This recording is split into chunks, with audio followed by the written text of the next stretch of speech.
So I texted Tyler the other day about doing the crossover, and he said, this could get really ugly. Right, buddy? Absolutely. And with the DeAndre Hopkins trade, I think that's proof that it might get pretty gross. Lions and Titans. We talk it next.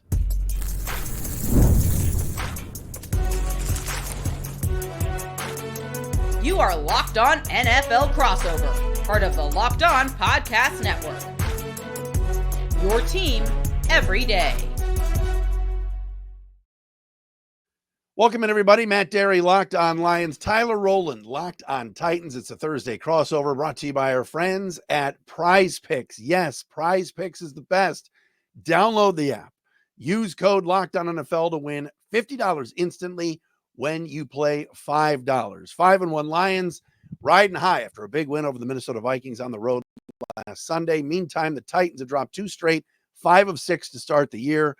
And we're talking about it here on Locked On Lions and Locked On Titans. Thanks for making us your first listen and checking us both out wherever you get your podcasts. All right, Tyler, this is a softball, I guess, but right off the shoot here, biggest Titan storyline is it appears now the fire sale is beginning down there.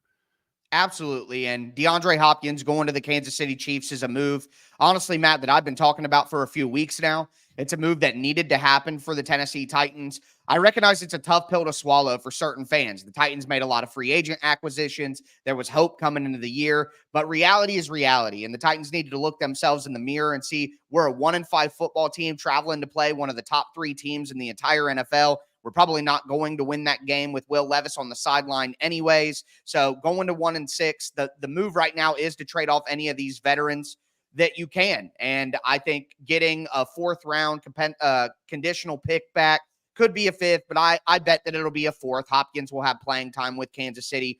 That's the right thing to do. And again, it is a tough pill to swallow for fans, but this is a move that makes sense with DeAndre Hopkins set to be a free agent after the year. He was never going to come back to a 3-14, 4-13 football team at 33 years old with a banged up knee.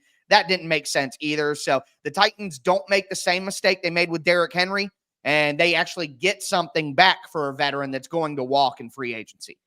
All right, let's piggyback, because obviously half of your audience here that is listening to you and watching you right now is Detroit. Mm-hmm. The Lions need edge rushers. I mean, can we get Harold Landry here? Can we just get a couple of guys? I mean, I know Terrell Williams, the Lions D-line coach, loves Jeffrey Simmons from their days together.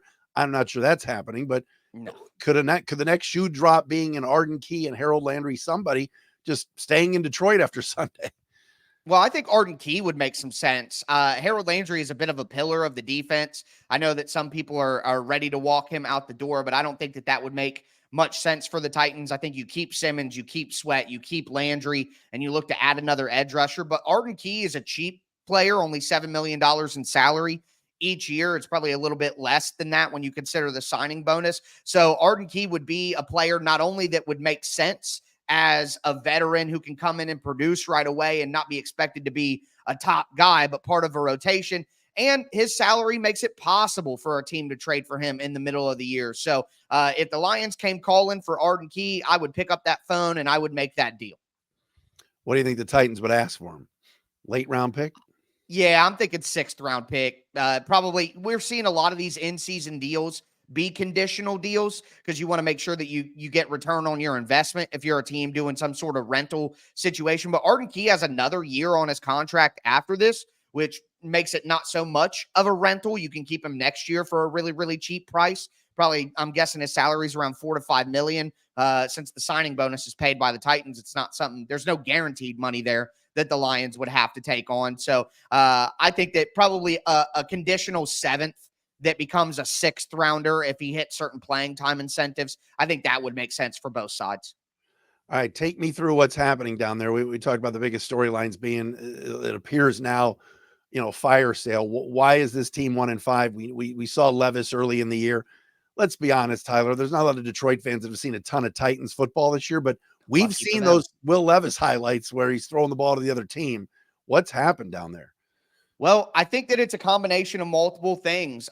Brian Callahan's taken a lot of heat in the last few weeks, and he has had some bad games. But as somebody in Detroit, Dan Campbell went 3-13 in his first season. And I'm sure there were a lot of people in Detroit saying, let's fire this guy. He's in over his head. He's not an NFL head coach, blah, blah, blah. So I've been preaching patience with Brian Callahan. He's 39 years old. He's a first-time play caller, a first-time head coach. He's going to improve, but the right tackle position is not going to improve. And it has been something hard for the offense to overcome. And then, quite honestly, Will Levis lost this team a couple of games that they should have won at the beginning of the year.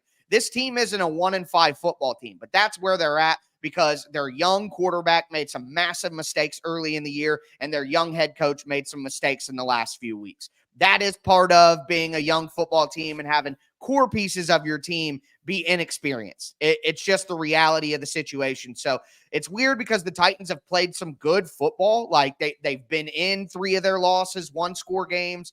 They go up 10-0 on Buffalo and they're leading going into halftime. Like there's a lot of good football to look at, but they're a young team that just can't finish. And some of their key players on offense simply aren't getting the job done. The defense has been pretty good, but if you've watched any team with a bad offense and a good defense, you know that the defense eventually gives out under the weight of the offense, and that's what's happened to the Titans more often than not. Tyler Rowland, Locked On Titans. Matt Dery, Locked On Lions. A Thursday crossover brought to you by PrizePicks. Lions to host Tennessee Sunday at Ford Field. They can't score, right? I mean, you look at Right. their offense, and you look at the scores, and just I watched the Colts game a little bit, and man, I mean, Indy wanted them to win. Indy was handing the Titans a game like, here's the ball, and it was 3-and-out city. Like, that's the issue, isn't it? Yeah, 100%. And a lot of it has to do with the second half too, Matt. The Titans have a positive point margin in the first 3 quarters, and they're like minus 40 to 50 points in the fourth quarter. They simply cannot close a game. They simply cannot finish. And I think a lot of it has to do with execution. The Titans have a lot of pre-snap penalties. They have holding calls. Like they set themselves back in the second half. I don't know if it's emotions. I don't know if it's nerves or whatever it may be. But in the fourth quarter, teams just figure them out. Brian Callahan is trying to scheme up things, and I think he's doing a really good job with the scheme, if I'm honest. Fans won't want to hear that because right now, fire Brian Callahan is the outrage of the week. But a lot of it is execution errors. The offensive line starts to break down. Teams understand they can bring pressure on the Titans. They start blitzing on early downs to disrupt the timing of their gap runs and their play action, and it kind of just falls apart, which sadly, honestly, has been the story of the Titans for multiple years now, is that they come out with a decent plan and then they just cannot do anything in the second halves of these games. So the Titans are going to have to find a way to either get up way more in the first half or find a way to start scoring in the second half, or they're just going to continue to lose week in and week out. It's too bad because that's obviously got the new stadium coming, and there's been a history of winning down there, and that division obviously is pretty wide open with how disappointing. I don't think Indy's look good. We know about Jacksonville. Right. Houston's been disappointing in the last few weeks, right? So, I mean, you mentioned earlier the fans being angry, but this is a rookie coach. You want to talk about a name that a lot of people didn't even know, obviously Bill's son, but overall, I mean, is there any chance this Sunday that they stay close, or are you thinking blowout? Well, I think the one thing is the Titans generally do a pretty good job stopping the run. And if you could stop the run, keep Jared Goff in 3rd and long situations where he's not able to get off that play action. I mean, Jared Goff has been so incredible this year. But if you get him in 3rd and long a ton, you get some pressure on him, there's a chance that the Titans could force a turnover or two and make things work. You'd have to get kind of lucky with the turnovers for the Titans to be in it. But I think it all starts with stopping the run for the Titans. And if they can do that and maybe slow down this Detroit Lions buzzsaw of an offense, they might have a chance to force some turnovers and help the offense out enough for them to put 24 points up on the board. Biggest Lions storylines as Detroit hosts Tennessee. We'll get those to you coming up next. And our Thursday crossover, Locked On Lions and Locked On Titans today, brought to you by our friends at Zbiotics. Pre-alcohol probiotic drink by Zbiotics is the world's first genetically engineered probiotic. It was invented by PhD scientists to tackle rough mornings after drinking. And here's how it works, folks. When you drink, alcohol gets converted into a toxic byproduct in the gut. It's this byproduct, not dehydration, that's to blame for your rough next day. Pre-alcohol produces an enzyme to help break this byproduct down. Just remember, take Zbiotics or make Zbiotics your first drink of the night. Take it at night, drink responsibly, and you'll feel your best tomorrow. Go to zbiotics.com/LockedOnNFL to learn more And you get 15% off your first order when you use the code LOCKEDONNFL at checkout. Zbiotics is back with a 100% money back guarantee. So if you're unsatisfied for any reason, they'll refund your money, no questions asked. Remember to head to zbiotics.com/LOCKEDONNFL. Use the code LOCKEDONNFL at checkout, and you can get 15% off.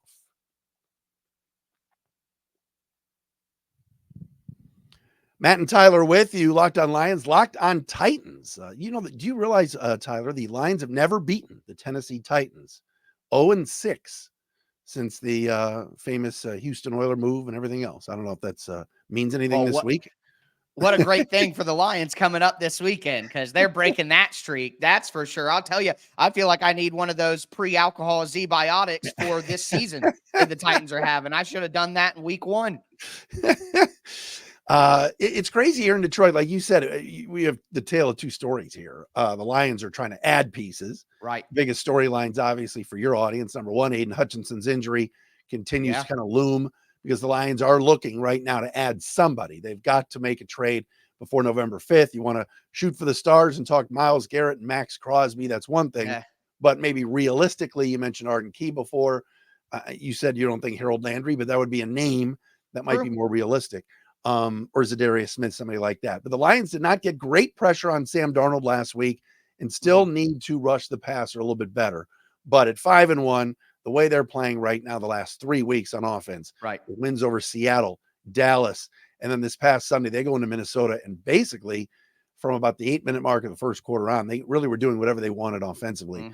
You had a great point earlier. Jared Goff is having an MVP type last 3 weeks. Passer rating now leads the league, over 110 for him at the top, and the offense is clicking. Big news this week: Jamison Williams, second suspension. Last year was gambling. Now it's a performance enhancing substance, which means it's just 2 games. But he didn't have a good game this past week, but he was a decoy, and that's somebody the defenses now are scheming for.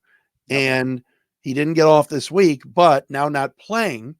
Yeah, it'll open some things up for a Khalif Raymond or a Tim Patrick. I'm assuming Allen Robinson is elevated off the practice squad to play this week, but that's a big loss for the offense. And look, everybody thinks they're going to mop the floor with you guys, but you never want to have a letdown.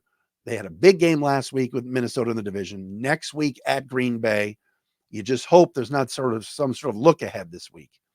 Yeah, I mean, this definitely is a trap game scenario for the Lions with that Packers matchup laying ahead. And I think to the Jamison Williams point, it's been a bumpy road starting his career, but he finally started to fit this year. You finally started to see the vision. He's making downfield plays. He's the field stretcher. It opens up everything under the middle for, Amon-Ra St. Brown and Sam Laporta. Like, it just makes so much sense how he fits within the offense.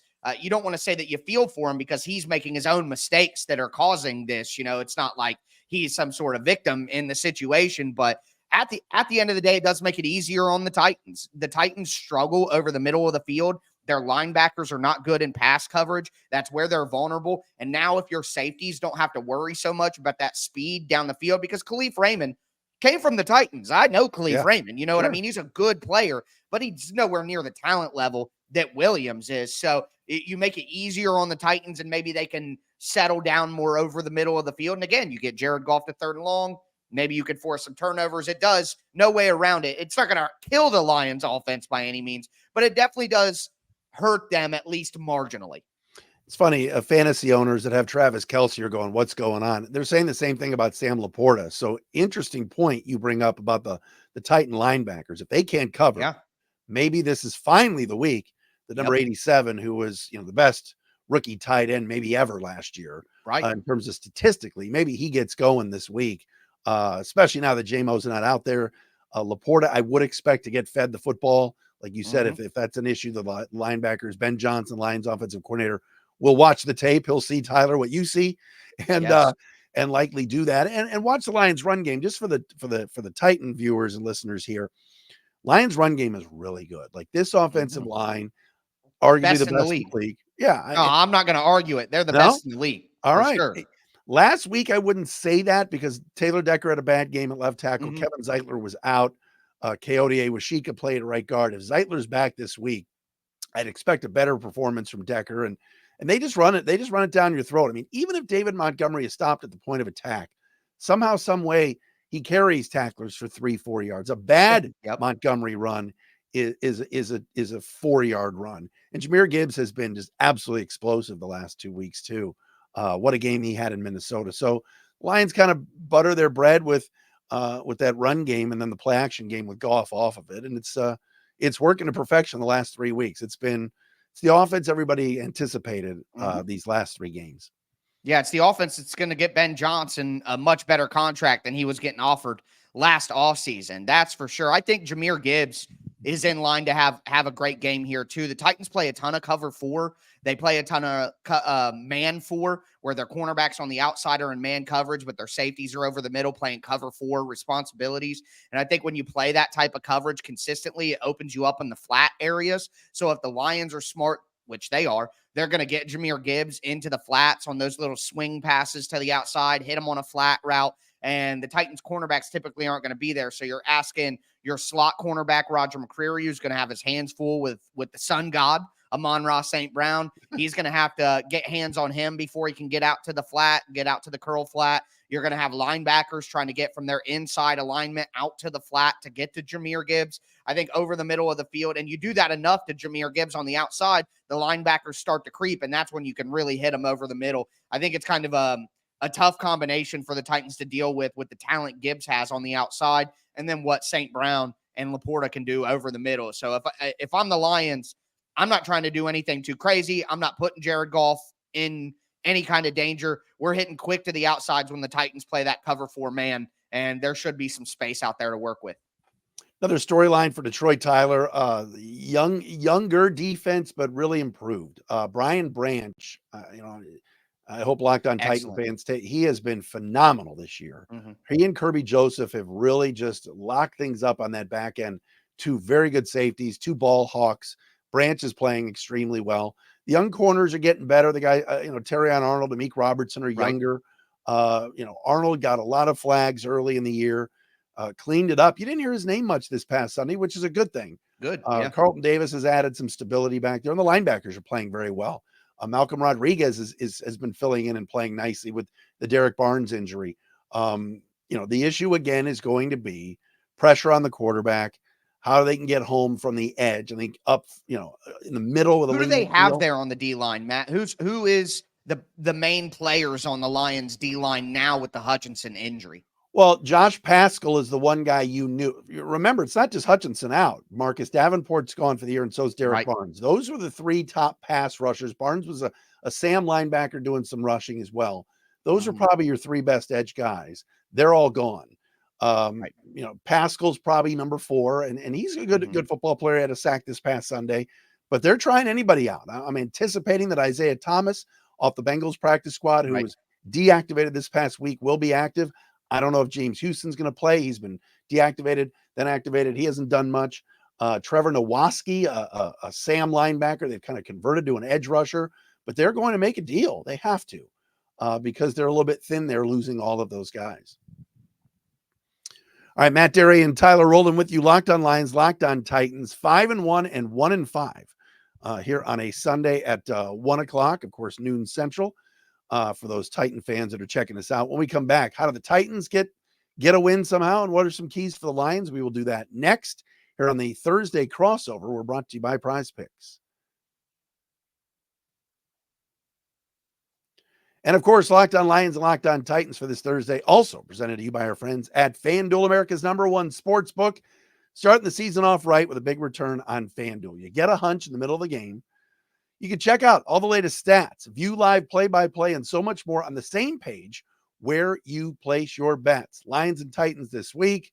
You want to do money line, want to do spread, whatever it is, player props, you can do that on FanDuel. Also, you'll get started with $200 in bonus bets, guaranteed when you place your first $5 bet. That's $200 in bonus bets. Just all you got to do is place one $5 bet, win or lose, at FanDuel.com. That's FanDuel.com. World Series going on later on this week, college football, whatever you like, and are looking to do it at the best place to do it. FanDuel, America's #1 sports book.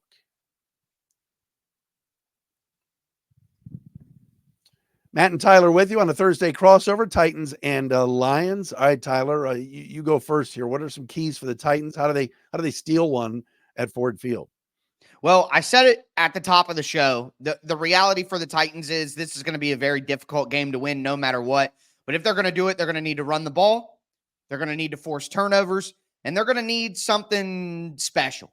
Like that's what it takes. They're going to need a little bit of Mo City magic, I'll call it. Like they got to stop the run like I talked about before, because if you let Jared Goff get third and manageables, it's going to be too easy for those guys over the middle of the field to get 4 or 5 yards. So you got to get them in 3rd and 8, 3rd and 10, and hope that you can stop them there. And that all starts with stopping this run game. If they do that, then they got to force turnovers. That they got to win the turnover battle by 2 or 3 to have a chance to win this game, because it's not just about stopping the Lions offense. It's about putting your offense in a position to get some easy points. And then again, they're going to need a little bit of magic on the offensive side of the ball. In my opinion, they're going to need a crazy play to break their way. They're going to need somebody to have them. They're going to need Calvin Ridley to finally go nuts and haul in a deep pass past the safeties. They're just going to need something that they don't get week to week, and that's somebody to step up and be a great player. The Titans have kind of, when they've been good, they've just kind of done, it's been tight end screens. It's been a quick, 8 to 10 over the middle, but they haven't had any deep explosive plays in the passing game for quite some time now. So they're just going to need somebody to step up and make a play. So run the ball, get the Lions in 3rd and long, create some turnovers, and hope for a little bit of magic on a couple of plays on offense where the football just breaks your way and something happens. I mean, that's all they can hope for here. But the odds are this is just a total mismatch in terms of talent on a roster and the setup of a team and the culture and being on the road in Detroit. Just nothing favors the Titans in this one. So they're going to need a little bit of magic to be able to win this. You mentioned Calvin Ridley before. A quick follow-up. Is he in a better mood lately? I mean, I don't know how he would be going back through the film of Mason Rudolph. There are so many times. Everybody's mad at Calvin Ridley. He's dropped a couple passes.